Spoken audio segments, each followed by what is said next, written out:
Buongiorno a tutti amici, mi sentite? Qualcuno può darmi un riscontro che si senta bene l'audio?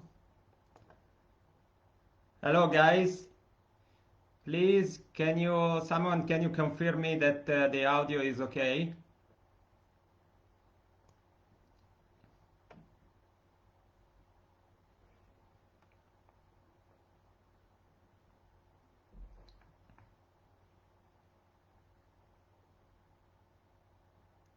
Spero che si senta bene.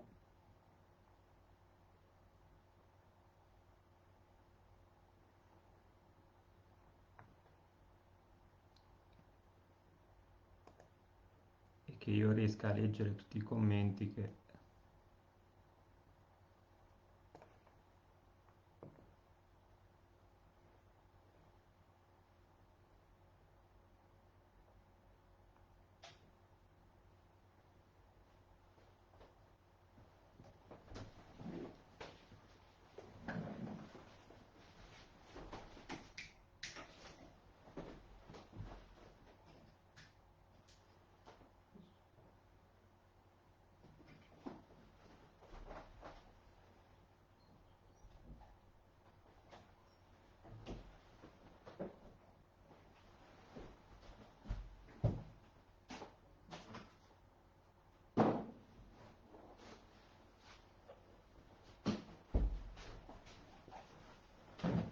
I problemi tecnici non mi abbandonano in questi giorni. 5 minuti e cominciamo.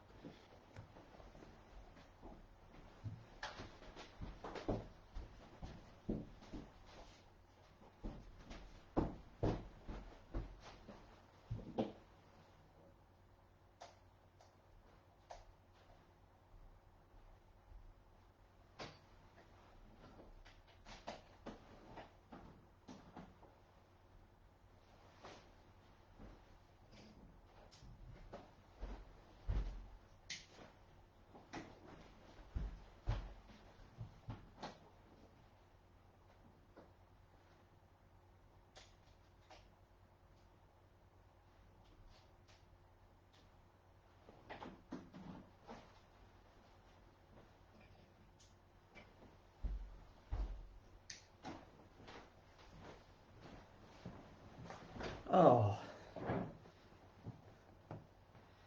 ok. Technical problems yesterday, technical problems today. Okay, so yesterday here in Milan, we did a great conference about Stalingrad, but for technical problems was not possible to do the live streaming on Facebook. So today I will try to repeat the main points of that conference, and as usual, I'm sorry for I know that the great and biggest part of my followers are speaking English, or at least not Italian. My English is good, but I guess it's not so fluent for great fluent conference about technical topics like this one. So, like in the past February, when I did the last live streaming, I will speak Italian, but then I will upload this video on YouTube. In this way, with the YouTube automatic subtitles, all my friends from all the countries and all the followers can understand everything with the automatic subtitles. So for now I will speak Italian, but later, if you want, I can reply, of course, all your questions also in English. You can text me here in in the comment, and I will reply all the questions, all the comments. Adesso parliamo italiano e voglio affrontare i temi che sono stati affrontati nella conferenza di ieri, che ripeto, non siamo riusciti a trasmettere in live streaming. La conferenza è stata molto bella e sono stati toccati molti temi. Io adesso cercherò di riassumerli perché comunque è durata parecchio tempo. Qui cercherò di fare un breve riassunto. E il tema principale di questi 80 anni passati dalla battaglia di Stalingrado, ho impostato la mia conferenza, la mia relazione, poi altri sono intervenuti su altri argomenti. La mia relazione era impostata sulla strategia, come si è arrivati alla battaglia di Stalingrado. Ho già fatto diversi video sulla battaglia di Stalingrado, quindi in ordine, diciamo, seguendo un ordine cronologico degli eventi, proprio come un documentario. Questa volta preferisco fare una relazione sull'argomento strategico, la campagna, la pianificazione della campagna che ha portato alla battaglia di Stalingrado. Allora, dobbiamo ritornare un po' all'inizio, un anno prima, esattamente un anno prima, nel 1941, nel giugno 1941, la Germania attacca l'Unione Sovietica e l'attacca su tre direttrici, lo sappiamo, la direttrice nord verso Leningrado, la direttrice al centro col gruppo di armate centro verso Mosca e il gruppo di armate sud verso appunto il Caucaso, l'Ucraina, il Caucaso e anche la città di Stalingrado, che però non è uno degli obiettivi fin dall'inizio principali della campagna di Russia, del Blitzkrieg studiato dai generali, dai feldmarescialli di Hitler. Sappiamo che Hitler fin dal 1941 aveva pianificato di attaccare l'Unione Sovietica. Nella campagna estiva del 1942 i tedeschi si trovano impantanati davanti a Mosca durante l'inverno e l'autunno, il loro attacco si è fermato davanti a Mosca, si sono stabilizzati, hanno accerchiato e assediato la città di Leningrado e Hitler programma la campagna estiva del 1942 con i suoi feldmarescialli, Halder in primis, il capo di Stato Maggiore dell'esercito tedesco. Quell'Halder che ha pianificato, ha messo giù, diciamo, i piani strategici di Hitler per l'invasione dell'Unione Sovietica, ma questo non vuol dire che abbia seguito fedelmente le idee di Hitler. La visione strategica di Hitler di puntare subito a sud, principalmente, quindi una visione economica, strategica, di impossessarsi delle materie prime dell'Ucraina e del Caucaso per poter continuare questa guerra, che come sappiamo ha comportato un attacco di oltre 3.500 carri armati, centinaia di divisioni, molte, anche una buona parte anche meccanizzate, quindi la Blitzkrieg, la guerra a lampo applicata alle dimensioni dell'Unione Sovietica. Ecco, il feldmaresciallo Halder modifica, o comunque non è completamente d'accordo con i piani di Hitler e li modifica un po' a suo favore. Lui proviene dalla scuola prussiana, dei generali come molti dei generali di Hitler, e sappiamo che proprio per questo Hitler sarà sempre in disaccordo con i suoi generali. All'inizio un po' meno, ma man mano che la guerra va avanti sempre di più. Perché? Posso dire che questo disaccordo parte proprio con Halder, il comandante in capo, perché Halder decide di impostare la campagna di Russia nella maniera che ha impostato le altre campagne in Occidente, per esempio quella contro la Francia. Divisioni corazzate, in perfetto coordinamento con l'artiglieria e l'aviazione, invadono un paese, occupano la sua capitale, circondano gli eserciti del paese attaccato e il paese che soccombe chiede la resa, chiede le condizioni di pace. Così ha funzionato in Francia, così ha funzionato in Polonia con varie variazioni, Belgio, eccetera, eccetera. Quindi Halder e i suoi feldmarescialli pensano di applicare la stessa cosa all'invasione dell'Unione Sovietica. Hitler ha un'altra visione, più strategica. Sa che la guerra non è solo un'azione propriamente solamente militare, ma è anche la guerra moderna, specialmente una guerra economica basata sull'economia. E senza, per esempio, il petrolio, la potenza meccanizzata, le famose Panzerdivision tedesche non possono funzionare. E quindi Hitler è orientato fin dal 1941 a impossessarsi delle risorse sovietiche. Addirittura nel giugno 1942 pronuncia la famosa frase: se non ci impossesseremo dei pozzi petroliferi di Maikop e di Grozny, dovrò porre fine a questa guerra.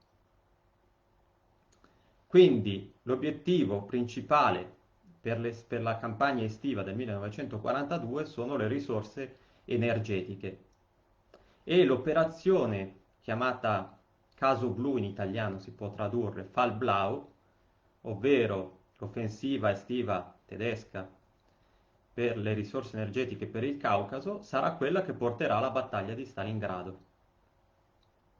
L'ho già detto e lo ripeto, Stalingrado nei piani iniziali di Fall Blau non appare come uno degli obiettivi principali. Perché se vediamo la cartina del fronte nell'estate del 1942, vediamo che la Germania di Hitler, la Wehrmacht, punta più che a Stalingrado, vuole puntare direttamente a sud, al Caucaso e ai suoi pozzi, che come abbiamo detto è l'obiettivo principale. Soprattutto la città di Astrakhan, perché, guardatelo sulla cartina, Astrakhan è il centro da cui tutte le risorse energetiche e non solo, poi attraverso il fiume Volga vengono distribuite in tutta l'Unione Sovietica. È un'arteria vitale. Quindi i piani iniziali di Hitler per il 1942 sono arrivare ad Astrakhan. Questo per dire che Stalingrado non è da subito l'obiettivo di quella campagna, lo diventerà e adesso vediamo perché.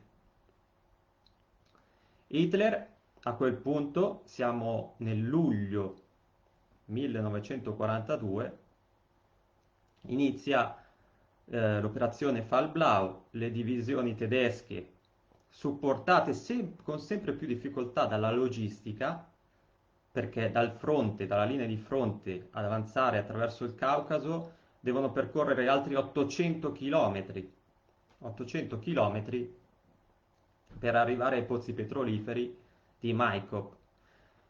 Ci arrivano con difficoltà perché comunque l'Armata Rossa è vero che è in ritirata, anzi oserei dire in rotta, ma comunque fa della resistenza e soprattutto gli spazi enormi dell'Unione Sovietica, spazi in quel caso desertici e di steppa e in cui il supporto logistico, pensiamo solo alle munizioni, al petrolio, ai rifornimenti di tutti i tipi, fanno fatica ad arrivare, altri 800 km più a est. Finalmente i tedeschi arrivano ai pozzi di Maikop, ma Stalin ha dato un ordine preciso in precedenza di fare trovare questi pozzi distrutti.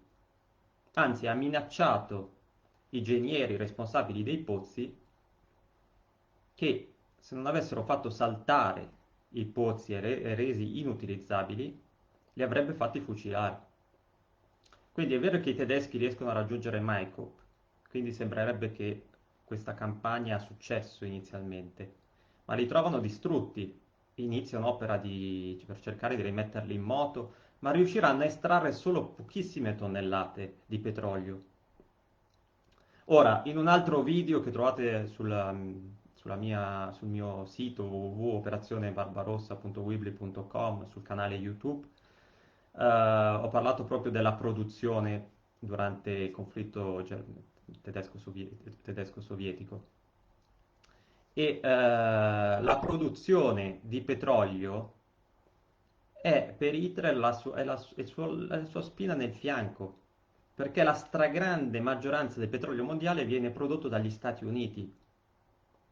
Dopo c'è l'Unione Sovietica, ma ne riesce a produrre molto meno l'Unione Sovietica degli Stati Uniti in quel momento. Ma la Germania è molto molto dietro, è fra i paesi che ne producono meno, tant'è vero che deve ricorrere alla benzina prodotta industrialmente, la benzina sintetica, che però ha dei costi enormi. Quindi è vero che può sfruttare i paesi occupati, i paesi satelliti, i paesi alleati come la Romania, i campi di Ploiesti, però riescono a estrarre alcune centinaia di migliaia di tonnellate di petrolio, ma non basta a un'operazione come la guerra che si sta conducendo ormai da un anno in Unione Sovietica su un fronte che ormai sta passando da 3.000 a 4.000 chilometri si sta sempre di più allargando man mano che i tedeschi avanzano. 4.000 chilometri di lunghezza, un fronte enorme, gigantesco, con centinaia di migliaia di mezzi. Quindi i tedeschi riescono ad arrivare a Maikop, ma Fall-Blau non ha un completo successo, perché non riescono ad arrivare a Grozny, perché non riescono ad arrivare ad Astrakhan.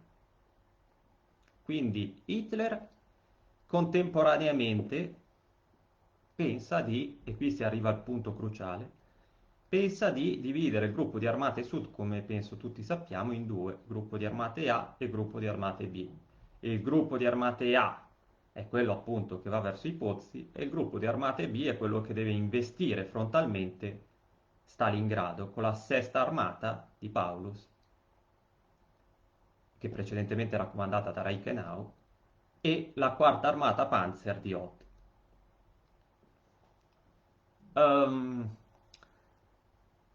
Paulus avanza verso Stalingrado e a un certo punto Hitler sollecita la quarta armata di Hoth di partecipare all'attacco frontale verso Stalingrado, perché la quarta armata di Hoth stava ancora avanzando verso Voronezh, a nord. Quindi è un dibattito che è in corso da molti anni e dicono qui è stato l'errore principale della campagna di Stalingrado, dividere il gruppo di armate sud in due tronconi. Addirittura si può dire che la campagna Fall-Blau, caso blu, non è un obiettivo strategico delineato fin dall'inizio, degli obiettivi chiari, è una serie di campagne, una serie di step che vengono fatti step by step. Avanzare verso Voronezh, avanzare verso il Caucaso, avanzare sul fronte di Stalingrado. All'inizio addirittura Hitler diceva a Stalingrado l'importante è che arrivi a tiro dell'artiglieria pesante, che bombardiamo le fabbriche, teniamo sotto controllo il Volga, disturbiamo la produzione, impediamo la produzione, il traffico, eccetera, eccetera. Ma non di conquistarla. Dopo invece Fall-Blau diventa, il caso blu diventa, si modifica durante lo svolgimento. Il bilancio di questa campagna, gli storici, c'è un dibattito in corso. Da una parte è un fallimento, da una parte è un successo. I tedeschi conquistano molto spazio in poco tempo, la rotta dei sovietici è praticamente è una rotta, non è, è più di una ritirata, però dall'altra parte non arrivano al petrolio. Stalingrado, ecco che arriviamo alla battaglia di Stalingrado. Però tutte queste cose di cui abbiamo parlato fino adesso non sempre vengono,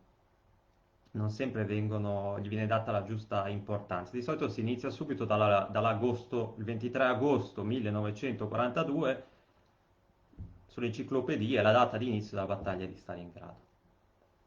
È la data se vi ricordate, del bombardamento della Luftwaffe della città, con bombe incendiarie ed esplosive. Ma, come abbiamo visto, bisogna capire come ci arriva la Wehrmacht città, la Sesta Armata in particolare e la Quarta Armata Panzer. E, prima che inizino i combattimenti veri e propri nella città, una città che come sappiamo si snoda per 30-40 km lungo il fiume Volga, quindi è costruita proprio lungo il fiume Volga, proprio dove il Volga si avvicina, nell'ansa in cui si avvicina al fiume Don. Prima che comincino gli scontri nella città, i tedeschi hanno fatto tutto questo percorso logistico, quindi sono arrivati alla città, non dimentichiamolo, che hanno già delle difficoltà logistiche con i rifornimenti. La Sesta Armata arriva già, diciamo, usurata al combattimento vero e proprio. Tant'è vero che Hitler, il contrasto con Hoth, porta subito la Quarta Armata Panzer, gli ha fatto già perdere 2 giorni, portala subito a sud per aiutare Paulus. Qui iniziano i combattimenti nella città. L'ho già ricostruito in altri video, anche a febbraio avevo fatto un'altra diretta. Il mio primo video che ho fatto ormai 3-4 anni fa si intitolava Verdun sul Volga, ho raccontato la battaglia, diciamo, l'ho raccontata in maniera cronologica, seguendo gli avvenimenti. Oggi invece volevo appunto darvi degli spunti per capire la totalità di questa battaglia, piuttosto che seguire l'ordine degli eventi in maniera cronologica e raccontarli. Cominciano i combattimenti e sappiamo che le offensive principali saranno 3, da settembre a novembre. Metà settembre, il 13 settembre, uno dei giorni cruciali, 13-14 settembre, ho fatto dei post anche sulla pagina. I tedeschi toccano il Volga in vari punti, stanno spezzando in due la città, il fronte sud dal fronte nord.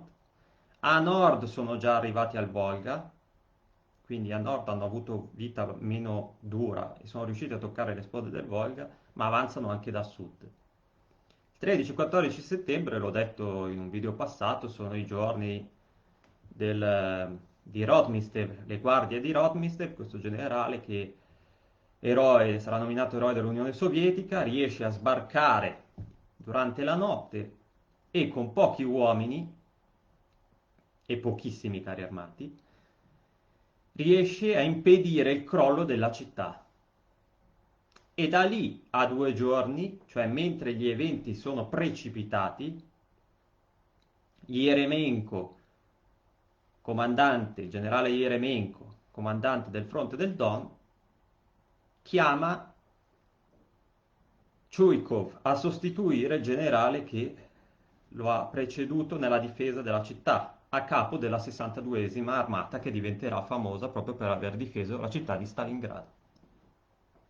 Quindi la nomina del generale Chuikov avviene quando la situazione è già degenerata.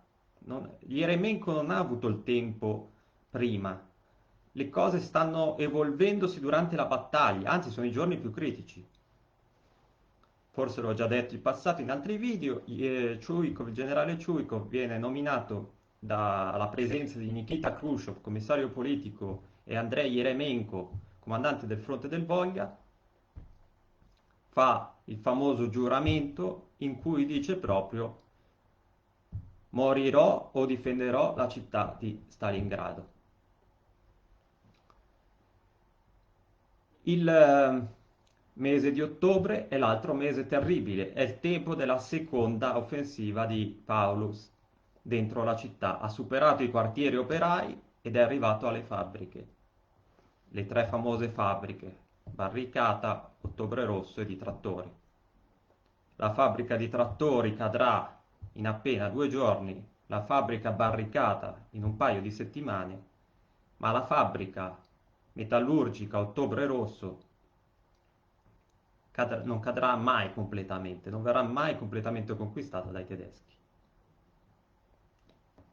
Sappiamo che nel calderone di Stalingrado ogni giorno, lo dice Chuikov stesso, il tempo equivale a sangue, perché ogni giorno che passa entrambe le parti si stanno dissanguando. Non è un modo di dire, ma è la realtà. Il tempo viene misurato il sangue. Gli scontri sono violentissimi e non si sono mai stati nella storia della seconda guerra mondiale in precedenza. È vero che ci sono stati degli scontri urbani a Varsavia nel 1939, ma niente di paragonabile a quello che avviene a Stalingrado nel 1942. Dopo il bombardamento della città, lo sappiamo, da città industriale, Stalingrado appare come un groviglio di macerie di una ex città industriale. Eppure le fabbriche riescono comunque a produrre qualcosa, ma soprattutto gli operai delle fabbriche sono praticamente in prima linea, producono, la fabbrica di barricate produceva munizioni, la fabbrica di trattori carri armati, la fabbrica Ottobre Rosso era un impianto metallurgico, quindi producevano acciaio principalmente. E questi operai combattono, inquadrati nella milizia, combattono a fianco dell'Armata Rossa. Gli episodi sono tanti, ci sono, è bene non dimenticarlo, ci sono intere unità, divisioni anche dell'NKVD che combattono a Stalingrado. E in quei giorni si rivelano decisive, nei giorni nella prima e nella seconda offensiva tedesca. Quindi la seconda offensiva viene portata contro le fabbriche. Arriviamo proprio a questi giorni, oggi è il 6 di novembre, l'8 di novembre è in corso la terza e ultima offensiva di Paulus per cercare di spezzare in due la città e ributtare i russi sovietici nel Volga, che ormai lo sappiamo è da 2 mesi che sono a 300-400 metri dalla riva del fiume. I tedeschi cercano sempre di spezzare la città in diversi tronconi in modo che non possano più coordinare le difese e buttare i russi nel Volga. Sono d'altronde le parole che usa Hitler l'8 novembre 1942 parlando dalla birreria di Monaco. Hitler dice: la città è conquistata, la battaglia è vinta, è l'8 novembre 1942. Dice: è vero che abbiamo il 50% della città, ma non è questo tanto importante. È importante che la città non funziona più come centro industriale, ripeto le parole, cito le parole di Hitler, come questa città di un immenso traffico di traffici immensi è bloccato. Quindi il tempo con cui la conquisteremo al 100% non conta. Conta il fatto che non può più funzionare ed è per questo che l'abbiamo attaccata. Piccoli gruppi d'assalto, dice Hitler nel suo discorso, porteranno a termine la cosa, la battaglia. Sappiamo che andrà diversamente. Novembre a Stalingrado è già pieno inverno e sarà l'ultima offensiva. La sesta armata di Paulus è esausta e i combattimenti si protrarranno per tutto il mese di poi dicembre in città. Ma di lì a 11 giorni, il 19 novembre 1942, come sappiamo tutti, è il giorno della grande offensiva, Operazione Urano, studiata da Zhukov e dallo Stavka, l'alto comando sovietico, fin da settembre, fin dall'estate, da settembre, si pensa. Gli storici stanno cercando di capire, sembrerebbe che Zhukov abbia pensato questa cosa già dal mese di settembre, poi realizzarla ovviamente era una prospettiva, questo cuneo tedesco che si incunea tra i due fronti sovietici può essere l'anello debole della catena. Un accerchiamento può essere un'operazione fattibile, però dal pensare al fare ci vorranno 4 mesi e soprattutto ci vorrà uno sforzo produttivo enorme. Parlando di produzione, lo ricordiamo, i successi iniziali tedeschi a Stalingrado derivano anche dal fatto, come sappiamo, che l'aviazione sovietica era praticamente inesistente a Stalingrado. Quindi l'aviazione tedesca ha il predominio del cielo, fin dal primo bombardamento del 23 agosto, ma anche dopo. Quindi il 1942 eh, vede anche lo spostamento, lo sappiamo, la ripresa della produzione industriale sovietica al di là degli Monti Urali. Le industrie nel 1941 sono state impacchettate e mandate con un lungo viaggio al di là dei Monti Urali. Il 1942 è l'anno che vede la ripresa della produzione. Questo sarà uno degli elementi, e l'ho detto ieri, determinanti per poter vincere la battaglia di Stalingrado. Va bene l'ostinazione sovietica, il tributo di sangue, e ne parleremo, scusate, dopo, gigantesco, ma la produzione militare nelle guerre moderne è sempre uno dei fattori principali. Nel 1942 Zhukov riesce a mettere assieme quei 970 carri armati che servono per la controffensiva, ma anche quel milione e passa di uomini, quei 14.000 cannoni e migliaia di aerei. Quindi appunto gli aerei passati da pressoché zero riesce a... Tra l'altro sono equipaggiamenti migliori, quindi nuovi aerei di Ilyushin, di Mikuerevich, di Antonov e altri. Quindi il famoso Sturmovik di cui abbiamo parlato ieri. Quindi nuovi equipaggiamenti, nuove armi più efficaci, più sofisticate. E le lezioni del 1941, nel 1942 sono state apprese dall'Armata Rossa. Combattere contro i tedeschi ha insegnato all'Armata Rossa a un prezzo spaventoso come si fa la guerra moderna. E non dimentichiamo, Stalingrado è la prima volta che l'Armata Rossa porta a termine un'azione corazzata su così ampie dimensioni. È la prima azione. Poi nel 1943, nel 1944 ce ne saranno tante altre. E anche che infliggeranno più danno materiale alla Wehrmacht. Ma perché la battaglia di Stalingrado può essere vista come una svolta? E personalmente la ritengo tale. Alexander Werth, il giornalista inglese, forse l'unico giornalista straniero durante la guerra, che ha passato la guerra e i suoi momenti più bui a Mosca, in Unione Sovietica, ed è il primo giornalista, il primo scrittore di un libro su Stalingrado già nel 1946, Alexander Werth dice subito quello, Stalingrado è stato il punto di svolta. Altri storici, Glantz, eccetera, eccetera, indicano altre battaglie che comportarono maggiori perdite da parte della Wehrmacht, ma non è solo questione di perdite. La sesta armata è annientata, il danno per la Wehrmacht è gigantesco, soprattutto la Wehrmacht è stata fermata, anche il fattore morale. Un esercito che non era mai stato battuto prima. Viene fermato e sconfitto a un prezzo altissimo, ma viene sconfitto. E questa è la prima volta.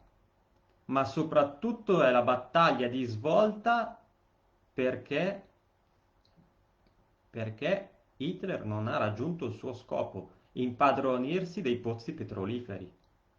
Quindi non è un'esagerazione dire che a Stalingrado, per una serie di fattori diretti e indiretti, militari e economici, la seconda guerra mondiale prende una direzione. La battaglia, lo sappiamo, poi la successiva battaglia del 43 a Kursk metterà la parola definitivamente fine sulle ambizioni tedesche e naziste in Unione Sovietica, ma Stalingrado, su questo sono d'accordo con Alexander Werth e con gli analisti e storici che hanno interpretato in questo modo gli eventi, Stalingrado è il punto di svolta.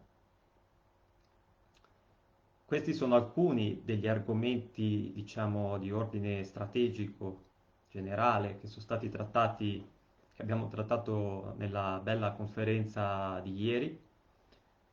E se non si capiscono, se non si inquadra la battaglia di Stalingrado all'interno di questo quadro generale, soprattutto delle dimensioni, noi in Occidente siamo stati abituati, avendo vissuto 50 anni di guerra fredda, poi post guerra fredda, la nebbia ideologica della guerra fredda ha impedito una visione chiara di questi fattori. Stalingrado è presentato in Occidente fin dal subito, fin dalla fine della Seconda Guerra Mondiale, come una delle battaglie decisive della Seconda Guerra Mondiale. Sicuramente per noi italiani, noi del mondo occidentale in generale, Stalingrado viene paragonata ad altre battaglie, come El Alamein, specialmente per gli italiani qui in Italia, e non solo. Per gli altri occidentali, lo sbarco in Normandia, l'offensiva tedesca nelle Ardenne. Ma questa visione, se adesso con l'occhio di oggi, quando la nebbia ideologica della guerra fredda si è diradata e finalmente gli storici possono fare il loro lavoro e hanno a disposizione mezzi tecnici che prima non avevano, a partire dagli archivi russi e sovietici, che sono stati parzialmente aperti, anche se non del tutto ancora. Il curatore del museo di Stalingrado ha detto: conosciamo circa il 70% della storia di cosa è successo. Manca un 30% e probabilmente una parte di questo 30% non verrà mai a galla, se vogliamo andare a vedere la ricostruzione giorno per giorno della battaglia. Però sicuramente rispetto agli anni 60, 70, 80, oggi possiamo fare un lavoro, e lo stanno facendo dei bravissimi storici, e io cerco su questa pagina di pubblicare, far conoscere i loro libri, storici anche russi, Isaev, o tedeschi, americani come al solito, Citino e tanti altri, stanno cercando, e sono molto bravi, stanno cercando di fare questo lavoro e facendoci vedere le cose realmente per quelle che sono andate. Nella conferenza di ieri abbiamo un altro collega intervenuto parlando anche della cinematografia relativa alla battaglia di Stalingrado. Cinematografia, come i libri, è un aspetto, è uno dei tanti aspetti. Mi ricordo quando ero bambino i fumetti, eh, tutta la storia, i libri di testo a scuola, come è stata raccontata la storia. E alla domanda sui film, la filmografia su Stalingrado, ha ricostruito, ha parlato un po' di tutti i film che sono stati fatti, a partire da quello sovietico addirittura già negli anni 50. Poi ne è stato fatto un altro ancora in Unione Sovietica a fine degli anni 80 con la perestroica. Ma film occidentali sono usciti tutti alla fine della Guerra Fredda, dopo la fine della Guerra Fredda.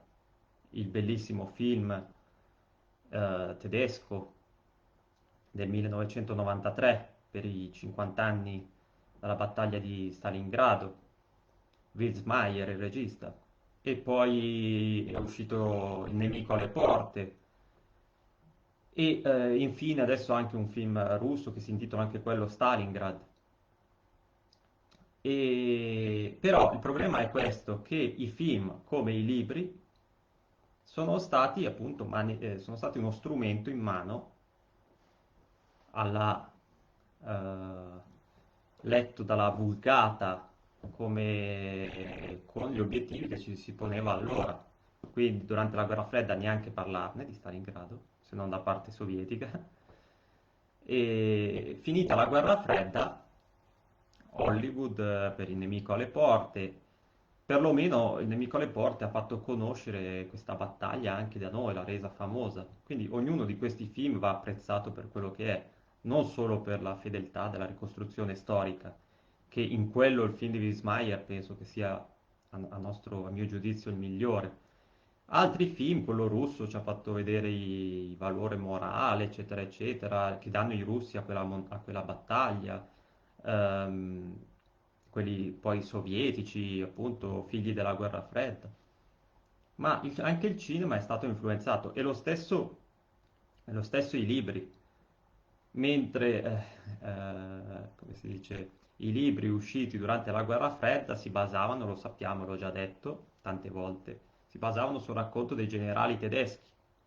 I generali tedeschi, Einstein in primo, sono quelli che alla fine della guerra, nel suo libro Vittorie perdute, mistifica e dà la colpa al pazzo Hitler ci ha fatto sbagliare e ha portato la Germania al collasso, la perdita, non ascoltava i suoi generali, era un cattivo dittatore, eccetera, eccetera, e quindi senza visione strategica.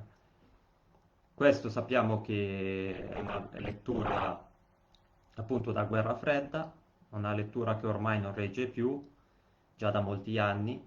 I fatti sono andati diversamente, abbiamo visto che Hitler addirittura aveva una visione strategica migliore dei suoi generali, che avevano una visione prettamente militare e tattica rispetto alla sua visione economico-strategica. Questo si vedrà a Stalingrado come in tante altre battaglie.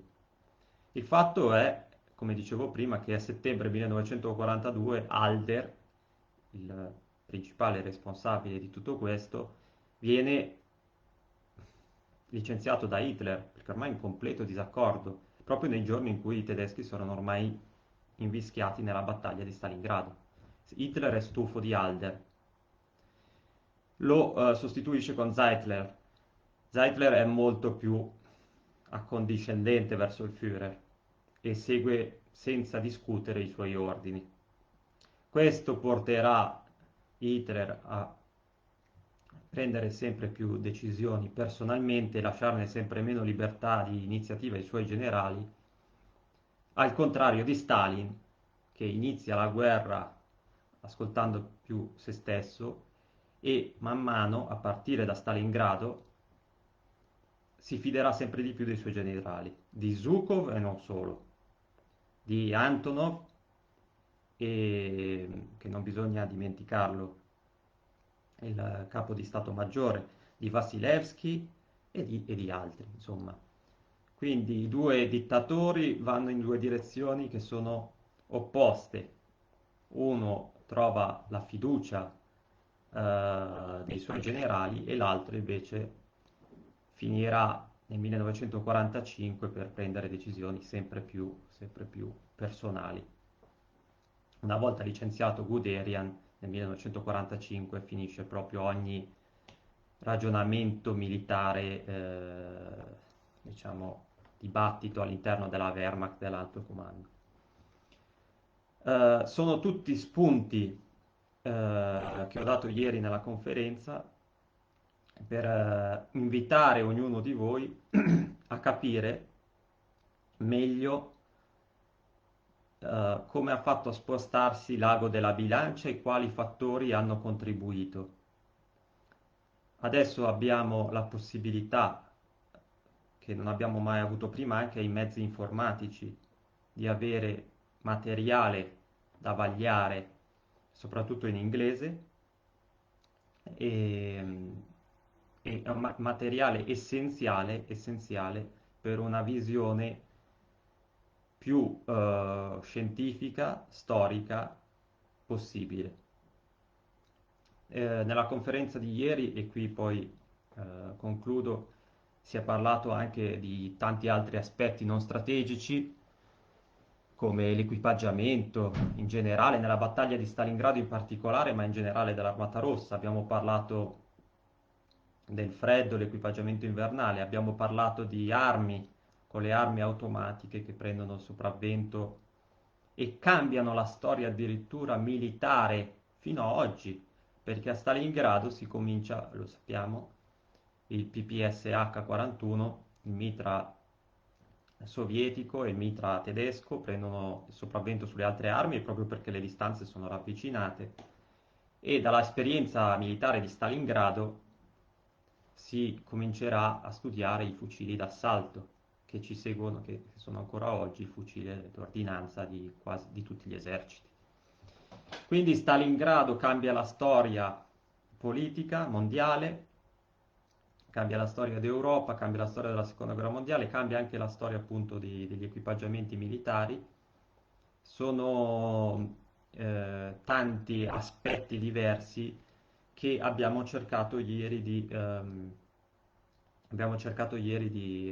ricostruire. Alcuni ovviamente sono più importanti di altri, ma sicuramente tutti sono stati tutti determinanti perché una battaglia di questo genere, così complicata, così gigantesca, le dimensioni, quando mi hanno chiesto cosa più mi ha colpito di questa battaglia, ho risposto sicuramente le dimensioni. Dimensioni, 1 milione di morti tra russi, sovietici, tedeschi, ungheresi, rumeni, italiani, anche se, perché la battaglia è vero che non ci sono italiani sul fronte del Volga, ma sono più indietro sul fronte del Don. E la battaglia di Stalingrado sappiamo che porterà poi alla battaglia, alla operazione Saturno, piccolo Saturno, che diventerà l'offensiva sovietica che si protrae, il crollo dell'ottava armata italiana, della spedizione, quindi che poi è la disfatta della spedizione del corpo italiano in Russia del generale Messe. Quindi 1 milione di morti, le forze dell'asse subiscono 1,5 milioni di perdite totali tra prigionieri, feriti, dispersi e morti, appunto 1,5 milioni, cifra spaventosa. Nel post guerra fredda sappiamo anche, abbiamo i dati anche quelli sovietici che nessuno ha mai detto perché erano segreti. Le perdite sovietiche sono superiori e di molto a quelle dell'asse. Questo è un aspetto che ieri ho ricordato e è molto importante. Le forze sovietiche, si conta che tra morti, feriti, eccetera, eccetera, solo tra morti e feriti e dispersi, sicuramente 500.000 sovietici. Questo risulta dagli archivi desecretati. Quindi erano dati che non si erano mai saputi durante la guerra fredda.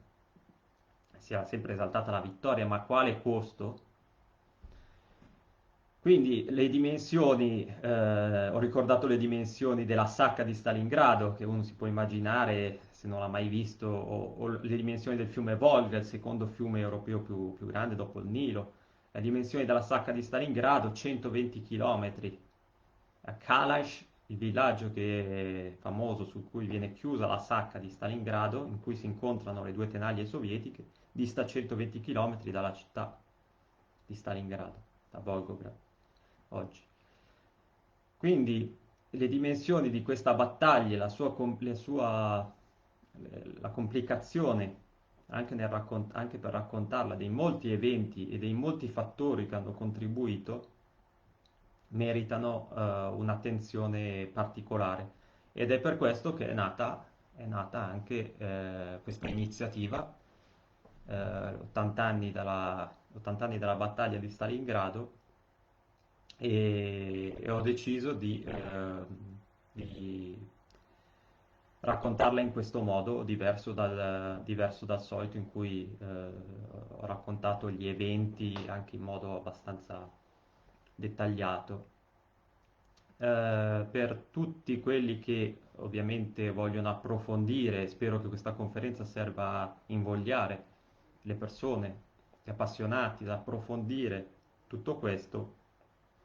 Vi invito a leggere i libri, se potete anche quelli in inglese, soprattutto perché i libri in italiano su Stalingrado, esclusivamente sulla battaglia di Stalingrado, c'è uno che è stato tradotto, quello di Vivor, e purtroppo, l'ho già ricordato in altre volte, purtroppo non è il migliore, diciamo, perché Vivor è un giornalista, non è uno storico, e purtroppo la sua visione è ancora quella da guerra fredda, purtroppo, quindi non è, diciamo, il migliore. Invece in inglese ce ne sono molti, qui sulla pagina ho cercato di farli conoscere più che potevo, ma ce ne sono molti altri, sicuramente i maggiori sono purtroppo tutti in inglese, quindi dobbiamo fare lo sforzo per poter avere materiale veramente affidabile. Oggi, quest'oggi ne suggerisco uno, quello del vice di un diario, che è il vice di Paulus, Adam, tenente colonnello Adam, che era il vice di Paulus, poi è stato catturato, e è stato catturato con Paulus, e c'è questo libro che ho letto molto, molto bello in inglese, racconta la sua esperienza con Paulus. Ovviamente praticamente è un diario, quindi con tutti i limiti, è un tenente colonnello che si è arreso, poi ha collaborato come Paulus con i sovietici, eccetera, eccetera, quindi con tutti i limiti di questa sua testimonianza che però è molto molto valido.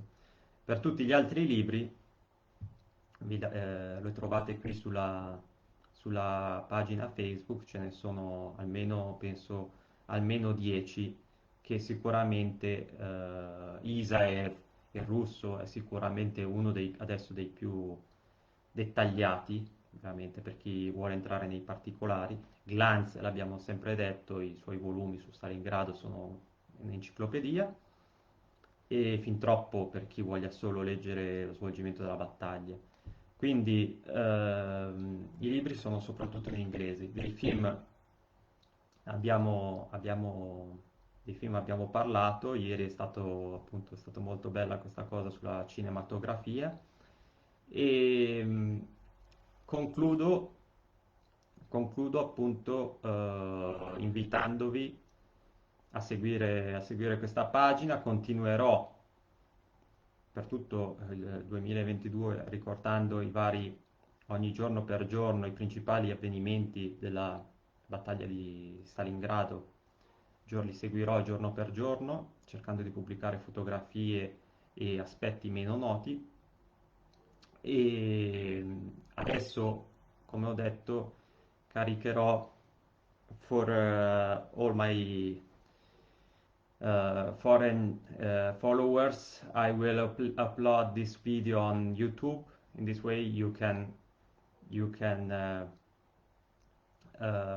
translate, you can read the translation with the titles of this conference. Thank you all, grazie a tutti amici, e alla prossima diretta, seguite sempre la pagina. Grazie a tutti e a presto.